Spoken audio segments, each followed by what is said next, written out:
Okay, quick music disclaimer here. I do not own the rights to this music, which belongs to the rightful owner, who is the intoxicating mind of Dr. Frankenstein. So he made my intro and my outro, and I hope you guys enjoy. Check them out on Spotify and YouTube, and no copyright infringement is intended. Have a good day.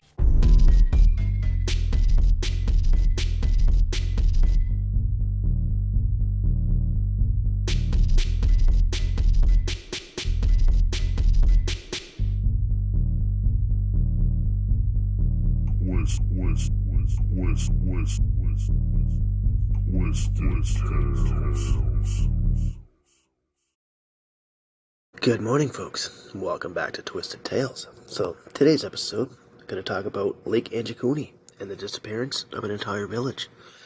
Now, Lake Anjikuni, self-explanatory, is a lake in Cavalia region of Nunavut, Canada. So, this place can be quite inhospitable.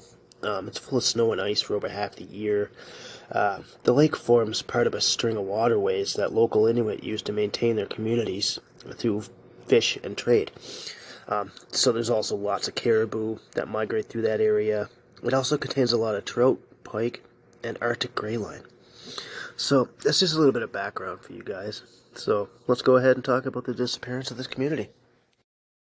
Now, a man named Joe LaBelle, pretty much coming from Pass, Manitoba, he had been reporting about the small Inuit community off the coast of Lake Anjikuna. So, Joe was actually a Canadian fur trapper who was traveling near Anjikuna Lake in the Northwest Territory of Canada, which is now known as part of the modern Nunavut Territory. Along the shoreline, there were several villages that existed along these shores. Just like a welcome place and resting point for the fur traders and trappers. But Lake Anjikuni village was a little different, so something mysterious happened along that way. Nobody knows to this day, still remains a mystery, and that's almost 93 years ago. Our friend Joe LaBelle was in search of lodging, so he discovered that the tribe had left. He discovered the empty camp along with 6 tents. So, out of the 25 men, women, and children who lived there, there was no signs of anyone. During his search, he discovered incomplete garments with needles still in them, food hung over fire pits. The place just seemed so quiet and eerie. He noticed no signs or traces of violence, no conflict of any kind, and nothing that could explain their absences. As he moved along through the village, LaBelle ended up finding 7 sled dogs still tied to their post. All had starved to death. These dogs would have been key for survival in any community, not something that's easily left behind. Upon exploring further on into the village, LaBelle ended up finding something even more chilling. He found a human grave that had recently been dug up. But the stones encircling the burial were undisturbed. Not the works of any animal or anything like that, but he stated that only a human could do this. When he left the village, he ended up informing the Northwest Mounted Police, who then launched an investigation into the disappearances. Nobody from the village was ever located, as if they vanished into thin air. Shortly after, the police ended up doing some investigating, and they eventually determined that the Inuit had been missing for about 8 weeks before LaBelle arrived. They never found out why the entire village just vanished. As if this tale wasn't bizarre enough. During their investigation, RCMP, they reported seeing mysterious pulsing lights in the sky over the lake. Usually lights in the sky of northern Canada are not unusual, simply because of the northern lights, which are actually a stunning and natural sight to see. They can be seen from the furthest reaches of the country. The lights the RCMP seen that night were definitely nothing like this, though.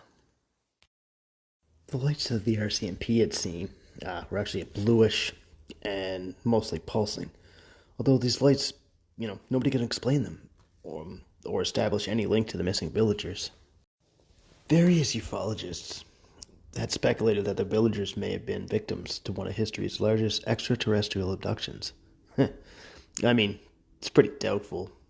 It's mostly just an assumption, but yeah, it's crazier ideas out there. Just gonna pop back to LaBelle here for a sec. Even when he discovered the village, he told police that he was a seasoned trapper, ended up knowing the region pretty well. But records show that he had never taken out a hunting license before 1930. A news journalist named Kelleher ended up writing a story on the village and the disappearance. He was a well-known exaggerist, especially in his writings. He used a picture in his article, which was actually proven to be decades old. So based on this, and a little bit of lack of proof for the disappearance of the village, the RCMP dismissed the story that he had written in 1931, and they dismissed the case. It just seems to me that it's kind of funny that, the villagers disappeared for the second time. First from the village, and then from the history books. So, as far as the evidence by RCMP being a fabrication, it's just mainly circumstantial. I think that the authorities just use that as a quick solution to end the case. Even the lack of owning a trapping license didn't mean that LaBelle didn't know the region of the village, because there was plenty of trappers there operating illegally at the time. And Kelleher, he had years of experience as a journalist, so his story shouldn't have been dismissed.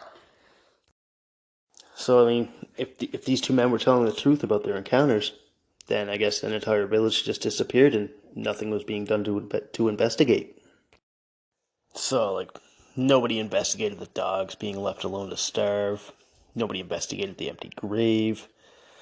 And, even today, there's no physical remnants of the Inuits living at that lake. There's also no records of any clearing of the area, no pictures of the village, and also, there was a story printed about the village being untrue.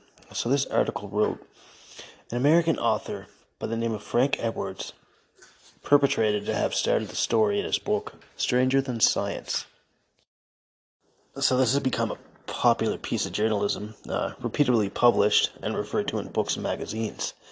So, a village with such large population would have not existed in such a remote area of the Northwest Territories, 62 degrees north, 100 degrees west of Eskimo Point. Furthermore, the amount of police who patrolled the area recorded no untoward events of any kind, and neither did any local trappers or missionaries. So, some people say this story is just that. It's just a story. So, it's been, 93 years? So, I guess we'll never know.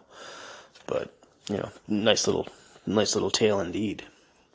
But that's all I got for you folks. I hope you guys enjoyed. You all stay safe. Enjoy your work week. Thanks for tuning back into Twisted Tales. Take care.